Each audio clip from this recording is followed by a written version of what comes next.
the most used verbs in Italian: regular, irregular, and phrasal. Let's start with the top 10 most used. Essere, avere, fare, dire, potere, andare, vedere, volere, venire, dovere. Now let's have a look at the most used phrasal verbs in Italian. Aiutare a, cominciare a, avere bisogno di, continuare a, riuscire a, credere in, sognare di, decidere di, pensare a. Let's conjugate a regular and an irregular verb in the most common tenses. Vedere, presente, io vedo, tu vedi, lui lei vede, noi vediamo, voi vedete, loro vedono. Passato prossimo, io ho visto, tu hai visto, lui lei ha visto, noi abbiamo visto, voi avete visto, loro hanno visto. One thing you should keep in mind is that even if a verb is regular at the present form,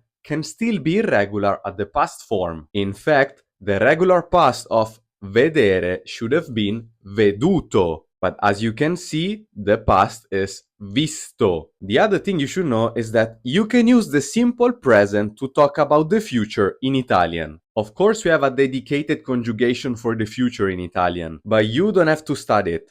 Focus instead on the simple present. Andare, present. Io vado, tu vai, lui lei va.